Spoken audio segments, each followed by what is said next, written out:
Hello everyone, welcome to this short tutorial from Pathology Made Simple at Etiopathogenesis. The topic which I am discussing today is lung cancer. This is the part 1 of 2-part series on lung cancer, right? Okay, in this part we will be discussing in detail about the epidemiology of lung cancer, the etiopathogenesis, the various precursor lesions of lung cancers, and then we'll conclude with classification of lung cancers. Now, lung cancer currently is the most frequently diagnosed major cancer worldwide. This is the most common cause of cancer mortality worldwide. It occurs between the ages 55 and 84 years, and the peak incidence is in the 7th and 8th decade of life. That's around 65 and 74 years. Okay, and what is important to understand is lung cancer is very strongly linked to cigarette smoking. Now, what is that which causes lung cancer when somebody inhales tobacco? The various components of tobacco, particularly these polycyclic hydrocarbons and nitrosamines, these are potent carcinogens. Okay, the polycyclic hydrocarbons, they bind to the nuclear DNA and then they cause mutations. So basically, polycyclic hydrocarbons are mutagenic. Okay. Now, once there is mutation, the benzopyrene compounds take over. These benzopyrene compounds, they act as tumor promoters. So the components which are implicated in lung cancer in tobacco are polycyclic hydrocarbons and nitrosamines. These are potent carcinogens. Okay, etiopathogenesis, as I told you, tobacco smoking is implicated in 80 to 90% of lung cancers. There is a linear correlation between the frequency of lung cancer and cigarette smoking. When I say cigarette smoking, we talk in terms of pack years. What is this pack years and how it is calculated? The pack years are basically calculated by multiplying the number of packs of cigarettes smoked per day by the number of years the person has smoked. Now, let me make it very simple. If I say 1 pack year, that means the individual, that particular person has been smoking 1 pack per day for 1 year. 1 pack of cigarettes contains 20 cigarettes. So that means smoking 20 cigarettes per day for 1 year. Now, having known the concept of pack year, we should know who are referred to as heavy smokers. Okay, because heavy smokers, they have very high incidence, very high chances that these individuals develop lung cancer. Who are all called heavy smokers? Heavy smokers are the ones who smoke 2 packs a day for 20 years. That means 40 cigarettes per day for 20 long years. The risk of developing lung carcinoma in these heavy smokers is 60 times greater than in non-smokers. Having said that, not all smokers will develop lung cancer. They occur in only around 10 to 15% of smokers. Now, why does this happen? That's because there might be some other factors. There will be some other predisposing factors, and the environmental factors or the genetic factors may be implicated, which predisposes these smokers for the development of lung cancer. Okay, for some strange reasons, women are more susceptible to tobacco than men.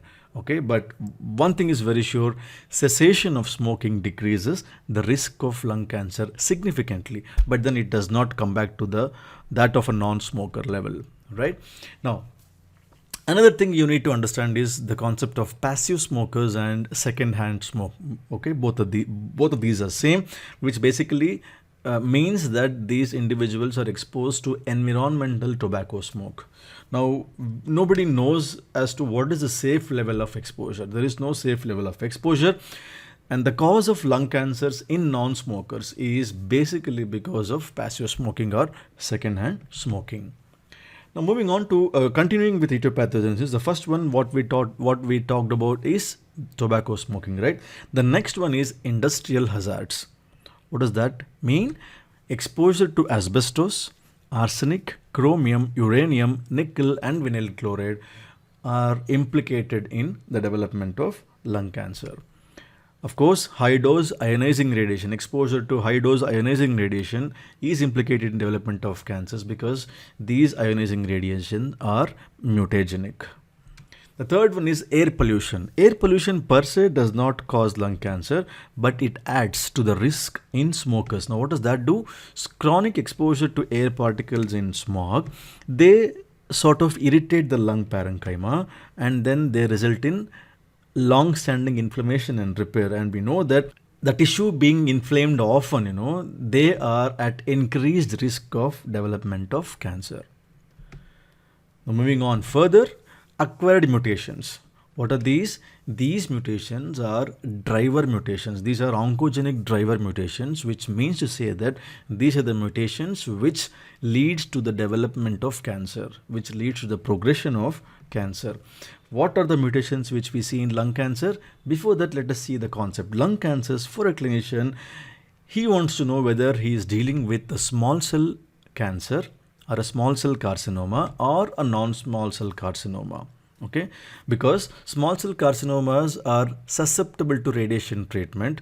These are very highly aggressive, whereas non-small cell carcinomas have an indolent course. They are managed by surgical approach, surgical treatment.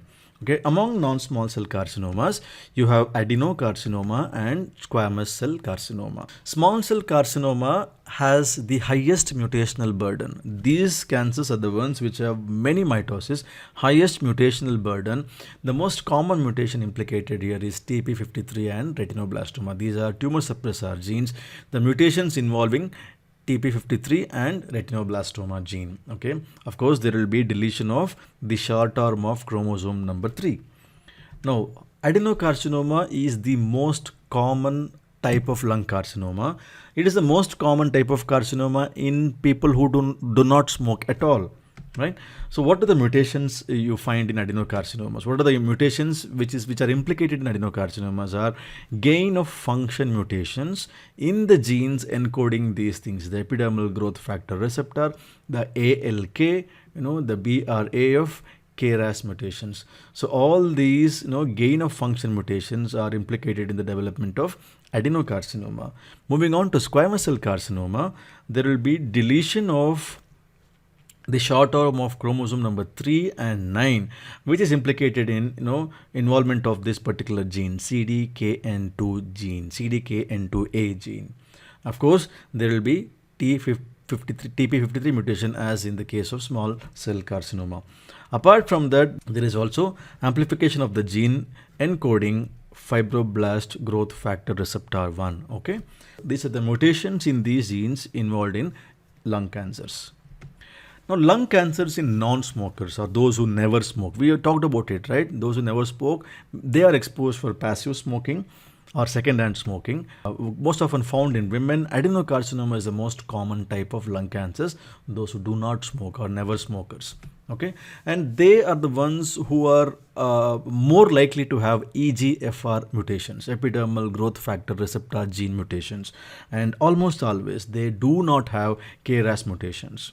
Okay, in the earlier slide we saw that KRAS mutations are seen in adenocarcinomas, but then they are the ones which is seen in smokers. But then these cases who are never smokers, they don't find KRAS mutations. Now, let us move on to understand what are the precursor lesions or pre-invasive lesions.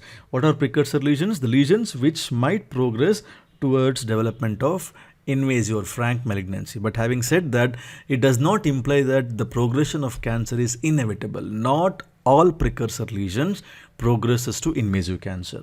Okay, now what are the precursor lesions in the lung cancer? They are atypical adenomatous hyperplasia, adenocarcinoma in situ, squamous dysplasia and carcinoma in situ, and lastly diffuse idiopathic pulmonary neuroendocrine cell hyperplasia. Now, what is this atypical adenomatous hyperplasia? It is basically the presence of dysplastic pneumocytes, dysplastic type 2 pneumocytes which are lining the alveolar walls.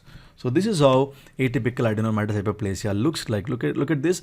These are dysplastic pneumocytes which are lining the alveolar wall. They are atypical adenomatous hyperplasia. The second one is adenocarcinoma in situ. Previously, this was referred to as bronchiolo-alveolar carcinoma. Now, in the present WHO classification, it's called as adenocarcinoma in situ. They are more than atypical adenomatous hyperplasia.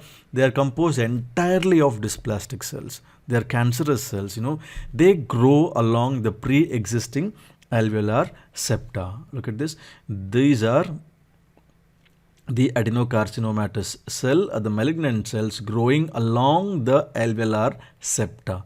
So that is adenocarcinoma in situ because they do not demonstrate invasion, to call it as an invasive carcinoma. They do not have lymph node metastasis or hematogenous metastasis nor invasion. That's why they are adenocarcinoma in situ. The third precursor lesion is squamous dysplasia and carcinoma in situ. Okay, look at this. You can find that there is varying grades of dysplasia here. This is mild dysplasia and this is very high grade dysplasia to even carcinoma in situ. Okay, so this is a precursor for squamous cell carcinoma. And lastly, the last precursor lesion is diffuse idiopathic pulmonary neuroendocrine cell hyperplasia. In the normal lung, you find neuroendocrine cells. What are neuroendocrine cells? These are the cells which have both the properties of the nerve cell as well as the endocrine cell. Okay, they are normally present in singles or clusters whenever there is hyperplasia without any cause. That is why they are referred to as idiopathic, without cause. Diffuse idiopathic pulmonary neuroendocrine cell hyperplasia. They are implicated in neuroendocrine tumors. So these are the four precursor or pre-invasive lesions. Note that all of these or any of these will not progress to cancer compulsorily. It is not inevitable. Let us see what are all the cell of origins of lung cancer. By now you would have known that neuroendocrine cells are the ones which progresses. These are the cells of origin for small cell carcinomas. The basal cells in the major bronchi is lined by pseudostratified ciliated columnar, right? They undergo squamous metaplasia, then dysplasia. So the basal cells in these major bronchi are the ones which progresses to squamous cell carcinoma. Whereas the mucus glands in terminal bronchioles, the cells of the glandular structures in the terminal bronchioles are implicated in adenocarcinoma. They are the cells of origin for adenocarcinoma. And lastly, the classification of lung tumors. Very simple classification. They are classified as adenocarcinoma and their variants. Okay, I'm just giving you a simpler classification. Adenocarcinoma and variants. They are squamous cell carcinoma. And thirdly, neuroendocrine tumors, the all three variants which we just discussed, the cell of origin, right? Among neuroendocrine cell tumors, the small cell carcinoma is most important. They are very aggressive. Again, large cell neuroendocrine carcinoma and carcinoid. These are low grade malignant epithelial tumors. And lastly, other lung cancers like, they can be large cell carcinoma, which do not have features of adeno and squamous. They can be combination of adeno and squamous, adenosquamous. They can be sarcomatoid or they can be salivary gland type tumors. So this is just a simplified version of classification of lung tumors. So with this, I have completed the epidemiology, the etiopathogenesis, precursor lesions and classification in this part 1. In the part 2, I'll be discussing in detail about all these types of lung cancers, the clinical features, the paraneoplastic syndromes associated with lung cancers, and also we'll discuss about neuroendocrine tumors. Thanks for watching. If you have liked this video, hit the like button, do comment. Don't forget to subscribe because I'll be coming out with many such videos, and please do share if you find this video useful to you. Thank you.